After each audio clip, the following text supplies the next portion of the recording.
একজন ব্যক্তি দুনিয়াতে এত গুনাহ করে ফেলেছে, 99টা খুন করে ফেলেছে, 99টা খুন। তার জীবনে এমন কোন গুনাহ নাই যে গুনাহ সে করে নাই। কয়টা খুন করেছে? 99টা খুন করার পর তার জীবনে একজন সুন্দর মানুষ দরকার, যে পথ প্রদর্শনী, ভালো একটা রাস্তা দেখাই দিবে, গুনাহের কাজটা সেরে দিবে। সে গ্রামবাসীকে ডেকে ডেকে বললে, ভালো করে শুনে না, আমাকে এমন একজন মানুষ আমাকে দেখাই দাও, ওই মানুষের কাছে আমি যাব, আমি গুনাহ থেকে বাঁচতে চাই, আমি খাঁটি তওবা করতে চাই, আমি ভালো রাস্তায় চলতে চাই। গ্রামবাসী সুন্দর একজন মানুষ দেখাই দিলেন, অমুক জায়গায় যা, অমুক জায়গায় যাওয়ার পরে ওই মানুষ তোমাকে ভালো রাস্তা দেখাই দিবে। ওই গুনাহগার আল্লাহর বান্দা ওই মানুষের কাছে গিয়ে বলে, আমি 99টা খুন করেছি, আমার জীবনে এমন কোন গুনাহ নাই যে গুনাহ আমি করি নাই, এখন আপনি বলেন আল্লাহ তাআলা আমাকে ক্ষমা করবে কি করবে না? তখন সেই পণ্ডিত বলে, তুমি 99টা খুন করেছো, আল্লাহ তাআলা তোমাকে কখনোই ক্ষমা করবে না, তুমি এখান থেকে চলে যাও।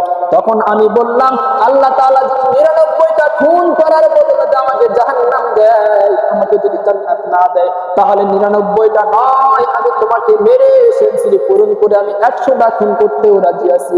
তখন ওই বান্দা ওই পণ্ডিতকেও খুন করে 100টা পূর্ণ করে দিল। কয়টা খুন করছে? 100টা খুন করার পর আবার গ্রামবাসীর কাছে ফিরে এসে বলে, তোমরা যার কাছে আমাকে পাঠাইছো, যে রাস্তা আমাকে ভালো রাস্তা দেখাই দিল, ওই মানুষ তো আমাকে কোনো রাস্তা দেখাই দেয় নাই, আমি তো গুনাহগারী রয়ে গেলাম, আল্লাহ মনে হয় আমাকে জাহান্নাম দিবে, আপনারা আমাকে এমন একজন মানুষ দেন, ওই মানুষের আমি সহবতে আমি আল্লাহ তাআলার ভালো একজন বান্দা হইতে চাই। গ্রামবাসীরা আরো একজনের খবর দিল, ওখানে চলে গিয়েছে সেই বনী ইসরাইলের গুনাহগার বান্দা, বনী ইসরাইলের গুনাহগার বান্দা ওই যুবকের কাছে চলে গেলেন। যাওয়ার পরে বললেন, আমি 100টা নয়, 99টা নয়, জীবনে অসংখ্য গুনাহ করে ফেলেছি, এই গুনাহ থেকে আল্লাহ তাআলা আমাকে ফেরাত করবে, বাঁচাবে, আমি কি জাহান্নামী ব্যক্তি হইতে জান্নাতি ব্যক্তি হইতে পারবো? ওই ব্যক্তি বললেন, ঠিক আছে, আমি তোমাদের একটা পথ দেখে দেই, তুমি যে গ্রামে আসো এই গ্রাম তুমি ত্যাগ করে ফেলাও, তোমার গ্রামের মানুষ ভালো না, তোমার গ্রামের যে মানুষ, এই মানুষের আখলাক চরিত্র, এই মানুষের যে আদব, এইটা ভালো না, তুমি এই গ্রাম ত্যাগ করে যে গ্রামে তোমাকে যাইতে বলবো তুমি এই গ্রামে যাইবা, ওই গ্রামের ভালো মানুষের অভাব নাই, তার কারণ তুমি যদি খারাপের সঙ্গ দাও তাহলে তুমি খারাপ হবা, আর যদি তুমি ভালো সঙ্গ দাও তাহলে তুমি বান্দা ভালো হয়ে যাবা। তাহলে ওই যুবক আল্লাহর বান্দা ভালো গ্রামে যাওয়ার জন্য রওনা হলেন। সেই বান্দা এমন কোন গুনাহ নাই দুনিয়াতে করে নাই, ওই গ্রামে যাওয়ার জন্য রওনা হলেন, তার মাকসুদ একটাই, সে গুনাহ থেকে বাঁচে, আল্লাহ তাআলার ভালো পথে চলবে, সে ভালো হবে, আল্লাহ তাআলার বিধিবিধান মেনে চলবে, তার কিন্তু মাকসুদ একটাই, সে কিন্তু এইটাই চেষ্টা করতেছে, ঠিক কিনা? সুন্দর করে ওই গ্রামে যাওয়ার জন্য রওনা হলেন। যাইতে যাইতে আল্লাহর কি কুদরত, হঠাৎ করে আজরাইল আলাইহিস সালাতু ওয়াস সালামের সঙ্গে তার দেখা হয়ে গেল। সে ভাবলো, আমি মনে হয় আর বেশিদিন বাঁচবো না। আজরাইলের সঙ্গে দেখা হয়ে গেল। রাস্তার মাঝে আজরাইলকে দেখার সঙ্গে সঙ্গে সে মাটিতে পড়ে গেল, জমিনে পড়ে গেল। জমিনে পড়ে যাওয়ার পর জ্ঞান হারাই গেল। কিছুক্ষণ পর জ্ঞানে আসার পর তার চিন্তা মাথায় একটাই আছে, আমি যে পরিমাণ গুনাহের কাজ করেছি, এই গুনাহ নিয়ে যদি আমি কবরে যাই, আমার তো জাহান্নাম ছাড়া তো উপায় নাই, এই গুনাহ থেকে আমাকে বাঁচতে হবে, এই গুনাহ থেকে আমাকে তওবা করতে হবে, এরপর আল্লাহ যদি মৃত্যু দেয় শুকরিয়া, কিন্তু কখনোই না। আজরাইল আমার সামনে বসে আছে।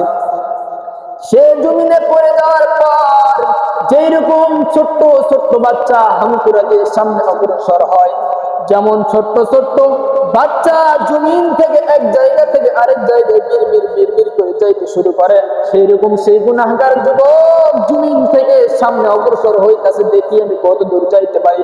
ভালো গ্রামের জন্য একটু যখন আগাইছে, আজরাইল আলাইহিস সালাতু ওয়াস সালাম সঙ্গে সঙ্গে তার জান কবজ করে নিয়ে চলে গিয়েছে।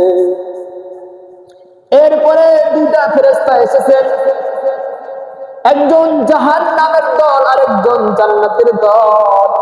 জাহান্নামের ফেরেশতা এসে বান্দাকে টানা হেঁচড়া করে জাহান্নামে নিয়ে যাবে, জান্নাতের একজন দল এসেছে ফেরেশতার তাকে জান্নাতে নিয়ে যাবে। কি হয়ে গেল? কি হয়ে গেল? 100টা গুনাহ করেছে, 100টা খুন করার পর, জিন্দেগি ভর খুন করার পর সেই বান্দাকে জান্নাতে নিয়ে যাওয়ার জন্য টানে, আবার এই গুনাহগার বান্দাকে জান্নাতেও টানে, জাহান্নামেও টানে। কারণটা কি? ফেরেশতারা টানা হিসরা করতেছে এই বান্দা কোথায় যাবে। তখন একজন ফেরেশতা বলল, তুমি মাপে দেখো এই বান্দা গুনাহগার, খারাপ গ্রাম থেকে ভালো গ্রামে যাওয়ার জন্য, অর্থাৎ খারাপ পথ থেকে ভালো পথে যাওয়ার জন্য তুমি মেপে দেখো এই বান্দা কোন দিকে বেশি আছে।